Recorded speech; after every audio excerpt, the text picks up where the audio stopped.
Hello, I'm Ros Atkins. Welcome to the World Debate on BBC World News. And as you can see, we've come to Cairo. Let me introduce you to our four guests. Starting on the far right, Hossam El Hawalawi is an activist, journalist and blogger. Very good to see you. Across to my left is Hisham Helia from the University of Warwick. Thank you very much indeed for joining us. To my right is Gigi Ibrahim, an activist, a blogger. Some have called her one of the faces of the Egyptian revolution, though I know that you don't like that description. And to my left is Mona Hala, a comedian and actress who's really seen her popularity go through the roof since she started posting shows on YouTube, making fun of, amongst others, Hosni Mubarak. And all of you, it's very good to have you here. Maybe I could start by quoting a tweet I saw from Wael Ghanim, one of the most high-profile activists, Google executive as well, here in Egypt. And he said the average age of those in the military ruling council at the moment is 64. The average age of Egyptians is 24. And the point he was making was very clear, Gigi, that those who drove this revolution still don't have their hands on power.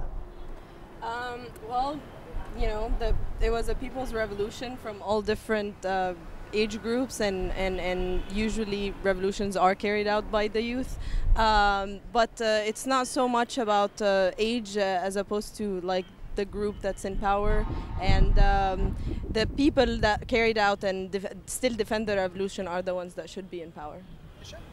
I think people have to just keep in mind that this revolution is ongoing. You know, it didn't finish on February 11th, and it probably won't be over for a very long time. So we're still in a very interesting transitionary phase, and it'll be interesting to see what happens with elections in September, if they are held in September, and what the first democratically elected government of Egypt will actually look like. I don't think it's about really the age group as much as the social background of who's ruling. And it is true, the remnants of the Mubarak's dictatorship are still running this country, whether it's the military council, who are Mubarak's military generals to start with, and most of the, let's say, the wheelers and dealers of the old regime, maybe not the high-profile ones, but the middle-ranking and also some of the senior-ranking ones are still around. So that's why we are under so much concern. But I do agree with Hisham that the revolution is still ongoing. That's why I have hope. Mona, what's your view of the power shift that has or hasn't occurred? Not really. I agree with Hossam, because now we still have this corruption, we still have fightings for the people to get this power to say their opinion. But there'll be people watching this around the world thinking, isn't this the deal which you made after all those protests? Mubarak went, you accepted this ruling council, and in exchange you accepted some constitutional changes and elections in September. Shouldn't you be patient with that plan? Let it follow through? The revolution will continue even after elections. The pressure on the street is ongoing, and it has been even before the revolution. We went to the streets on January 25th not knowing that it would turn into a revolution, so it's only normal that we're still organizing and mobilizing and keeping pressure and demanding the rest of the demands of the revolution to be met. No one made deals with the military junta. I mean, they descended to the streets on January 28th based on orders from Hosni Mubarak himself in order to protect law and order and to protect the regime after the collapse of the police force under the pressure of the protests. While I totally distrust the military junta, I do think that they will go back to the barracks because they cannot afford continuing to rule, you know, I mean, the streets. But that does not mean by any chance the end of their hegemony over the political arena. But haven't they done what they said they were going to do? They said they would prosecute those guilty of corruption. Ministers are already in prison. They said they'd give you elections in September. At the moment, that is still scheduled to happen. They said they'd give you economic reforms. Economic reforms have been introduced. Isn't that enough for the moment? I'd question that, frankly, because as has been said by many people inside and outside of Egypt, the regime that was here, that was accused of corruption, of brutality and so on, wasn't made up of 1, 5, 10 or 20 people. It was quite a huge establishment, and proportionately very few of that establishment have actually been brought to trial or are being investigated or prosecuted, which is why people are still fairly unsatisfied with the way that things have gone. Personally, I don't find that incredibly surprising, because it is a military regime that Egypt is currently under. It's not an ordinary government. It's a military regime, so they're treating Egypt like they would any of their barracks. So in that regard, I think it's hardly unsurprising. But I agree with Hossam that I expect that they will go back to their barracks in September, and it will be down to those who actually enter parliament in September to try to find out how much power they can actually hold as the elected representatives of the people of Egypt, in spite of the influence and control that the military may operate from behind the scenes. And Mona, I was saying when I was introducing you that you quite happily make fun of Hosni Mubarak and others who are in his government. Do you also make fun of the army? Yes, I did. I had this episode, but it's not released yet. We still have this worries about sending us to jail, because they did already. Since the beginning of the revolution until now, they put like 7,000 people in jail. So I don't want to spend my whole life in jail. That comes as a surprise to me that Mona doesn't feel able to put a show onto YouTube making fun of whoever she wants in Egypt. Well, this is the kind of censorship or the lack of freedom of speech that we've had before Mubarak, and it still continues. It's actually harsher. We're not just sent to jails or prisons, we're sent to military courts and military prisons, which are much harsher. And this is one of the demands that actually came up after the revolution, that we need an end to military trials for civilians. Completely unacceptable, and this should end now. There's no reason for it. Is your expectation that come September, when you have elections and a new government, that those kind of things will come to an end? Then what about the 7,000 that were already tried? Even if it comes to an end, those who tortured and killed martyrs on the January 25th, and even the killers of Khalid Saeed a year ago, has still not been sentenced, has still even not been tried. Some of the people that have engaged in these kind of killings of the on January 28th and 25th haven't even been brought to trial or prosecuted. And these trials are so untransparent, and we really have no idea what's happening. So we need everybody to be held accountable and prosecuted transparently. We replaced one taboo by the other. I mean, Mubarak used to be a red line. Now the army is a red line, yes. and we used to have concerns about criticizing Mubarak. Now we have concerns about criticizing the military junta. I got cut off air, actually, I mean, on one of the TV shows like last week, because I started to say that the military should be put under the people's supervision as a public institution that takes from the taxpayers' money, their budget, at the end of the year. And next thing, I mean, the guy freaked out on TV and he cut me off air. So, which goes to show that we still have a long way to go. But hold on, who cut you off air? The presenter? The presenter, yeah.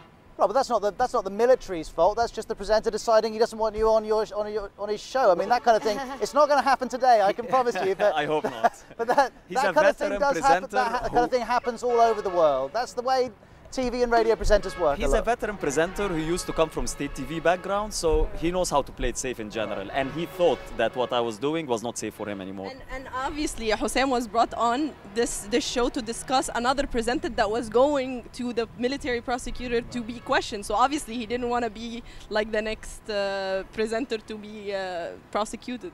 Now, let's talk about the economy now. I was here a few weeks after Hosni Mubarak stepped down, and very few people were talking about the economy. They were excited about the political, the constitutional changes that were coming.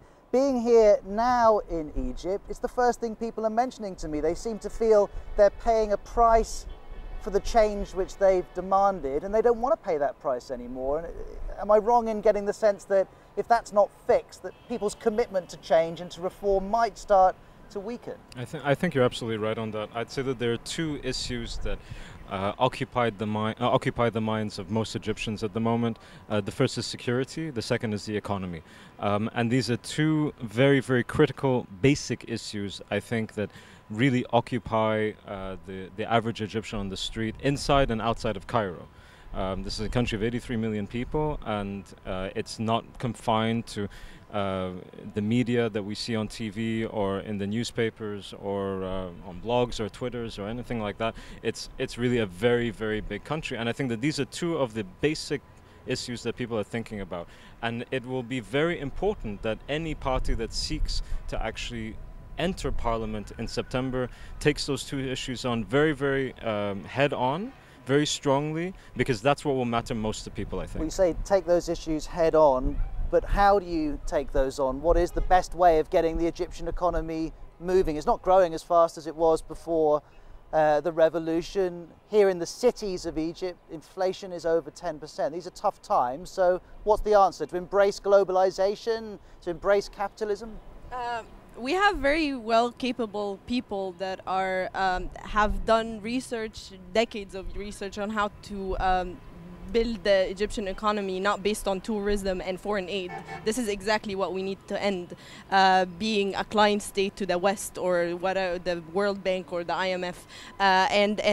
These are the type of policies that ignited the revolution and anger within people that we need to end. What troubles me is that the neoliberal policies, more or less, that had led to the impoverishment of the Egyptian masses and which was one of the main triggers for this revolution, it seems it's still intact. And actually, the new transitional government is following the same policies.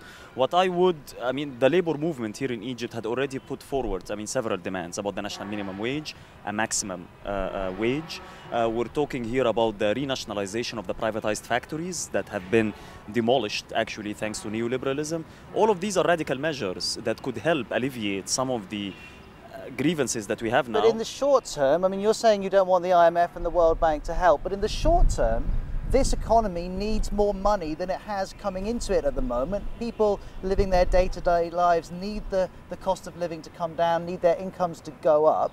Yeah.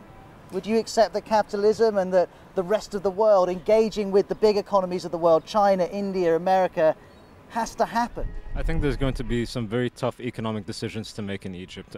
Egypt is trying to reform itself on the basis of its foreign policy, on the basis of its economic policies.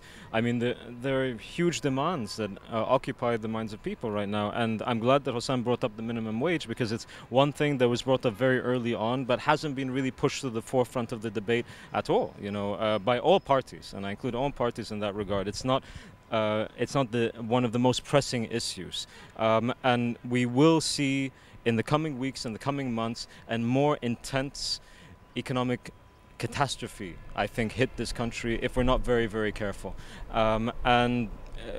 Egyptians don't want to have foreign investment running the country.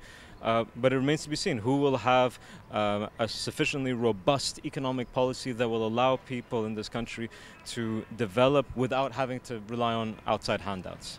Which leads us to another interesting issue. You're talking about who will have the correct economic policies. It strikes me, being here, that there's no major election campaign underway. We're not more than a few months away from a major election following an incredible revolution, and yet it doesn't seem that all those millions of you who are in Tahrir Square have formed into political entities which are beginning to push particular policies. We were joking at the beginning, Gigi, you didn't want to be seen as one of the faces of the revolution, but do you think now that those involved in the revolution are suffering for that because they're not organized, they don't have figureheads? We are organizing, but to build political parties, that's something that doesn't just happen within few months. Labor unions, and I think Hussein can talk about this at great length. They're organizing, they're building free independent unions, and we have the popular committees of defending the revolution that are based in neighborhoods. And I think this is a great start to build a platform like a grassroots that then can transform into political parties. And again, who are the people or the groups that are now sufficient enough to build these parties? The liberals who have money. It is very expensive to run a campaign, and the law for building political party is somewhat not so simple for right. The average citizen or the workers or the poor who have taken part in this revolution more than any other group. They're the ones that are suffering in building political parties, but they have other means of organizing. I think what's something very interesting that Gigi just brought up were these popular committees. They really are the unsung story of this revolution. Where people just organically created these committees out of nothing. Literally out of nothing. And they're not being talked about. They're not part of the discussion. They're not part of the debate.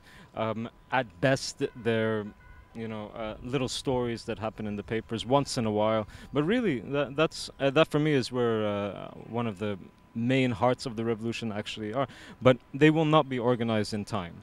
In fact, I don't really see them producing a political party or political parties in general for quite some time. And we're probably talking several years in that regard. So Mona, you take your pot shots at Mubarak, but are there new politicians who you can find humour in? Are there new political parties for you to put in your shows? Yes, sure. Actually, we've been talking before that we start the program that I'm planning on leaving the country very soon, so I can't really tell you what's the plan. I'm leaving the show for someone else. Why are you leaving the country? Because I'm fed up. I gave up, خلاص. I'm sorry to say it, but this is my opinion. Why have you given up? I'm not feeling comfortable.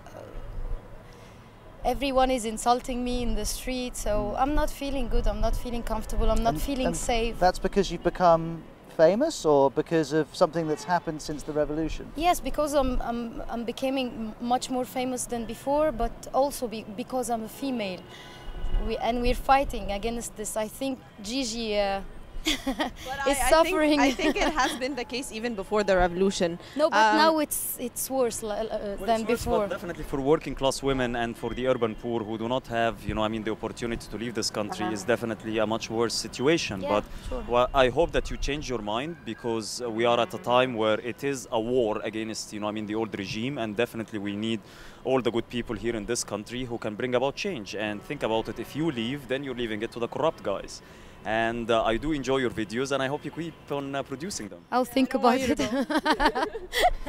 So things clearly are not very good for you at the moment, Mona. What about the rest of you? Can you look, when you look at your personal life, not your life as activists or as politicians, can you think, well, yes, I am. My life's better. I can say more. I've got more money. I'm more relaxed. I'm happier. Can you look at your life and say the revolution has changed that? Well, so I am hopeful, and the revolution has still been the best thing that happened to me and to Egypt, and as an Egyptian and everything.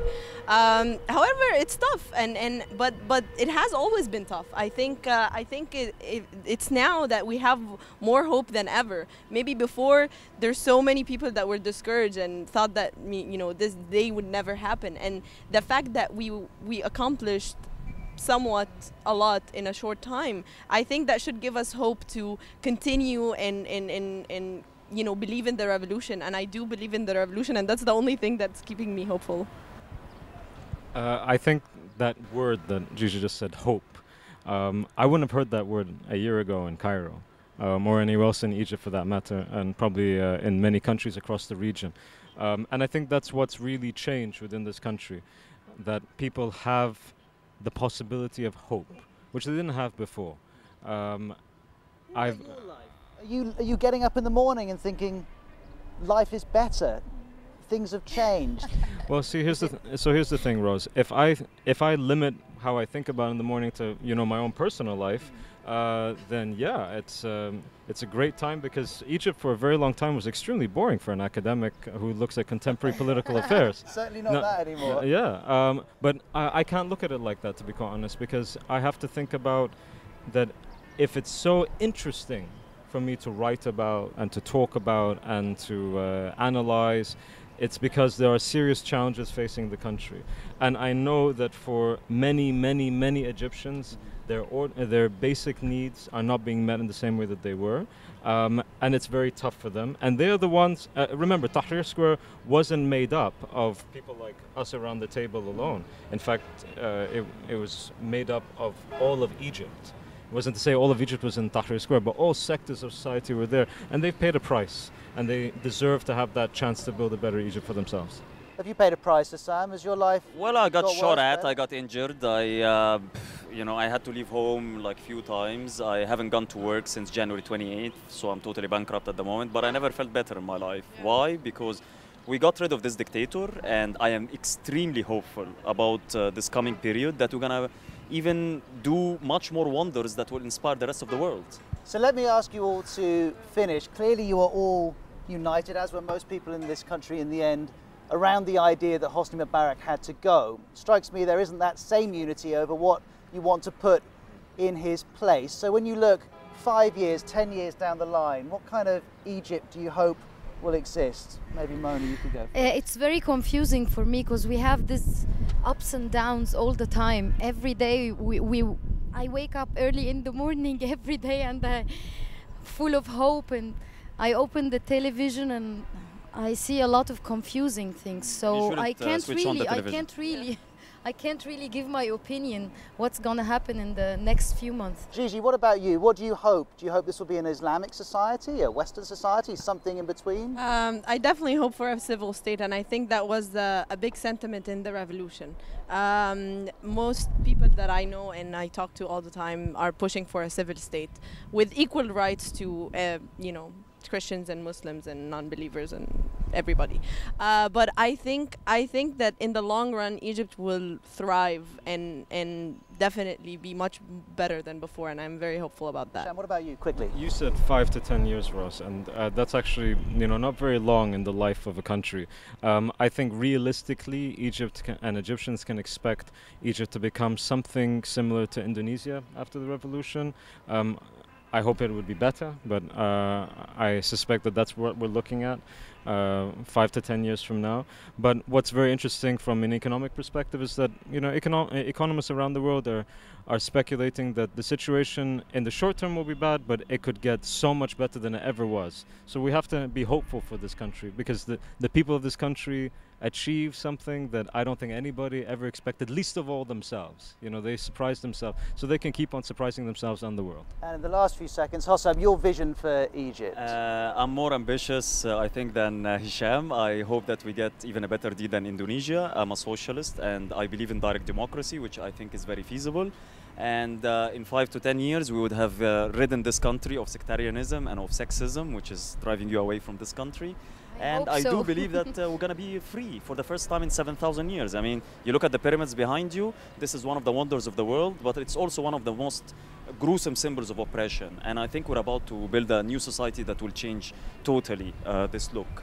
And on that note, we're going to wrap up. Thank you very much, Hossam, Gigi, Mona, Hisham. We appreciate all of your time. Thanks to all of you for watching this World Debate from BBC World News. Goodbye from Cairo.